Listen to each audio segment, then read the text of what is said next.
அமெரிக்காவுக்கு மீண்டும் ஒரு பலத்த அடியை கொடுத்திருக்கிறது ஈரான். அந்நாட்டின் மிக முக்கிய நவீன போர் விமானங்களில் ஒன்றான E-3 சென்ட்ரி அவாக்ஸை சவுதியில் வைத்து ஈரான் தாக்கி அழித்திருக்கிறது.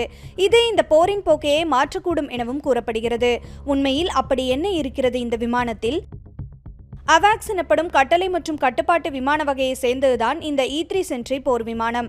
இது வானில் பறக்கும்போது ஒரு கட்டுப்பாட்டு மையம் போல செயல்படும் என கூறப்படுகிறது. அதாவது போயிங் 707 விமானத்தை அடிப்படையாக கொண்டு கட்டமைக்கப்பட்டிருக்கும் இந்த விமானம் பெரிய ரேடார் டோம் மூலம் நூற்றுக்கணக்கான கிலோமீட்டர் தூரத்தில் இருக்கும் எதிரி விமானங்கள் மற்றும் ஏவுகணைகள் போன்றவற்றை கூட கண்டறியக்கூடிய வகையில் வடிவமைக்கப்பட்டிருக்கிறது.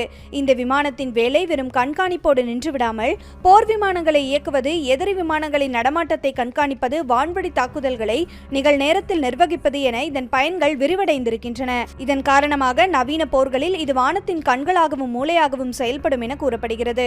இன்றைய சூழலில் அமெரிக்காவிடம் வெறும் 16 E-3 சென்ட்ரி விமானங்களே இருப்பதால் இவை ஒவ்வொன்றும் மூலோபாய ரீதியாக மிகவும் முக்கியத்துவம் வாய்ந்ததாகவும், ஒரு விமானத்தை இழந்தால் கூட அது அமெரிக்காவின் பாதுகாப்பையும் போர்க்கள ஒருங்கிணைப்பையும் பெருமளவு பாதிக்கக்கூடும் எனவும் கூறப்படுகிறது.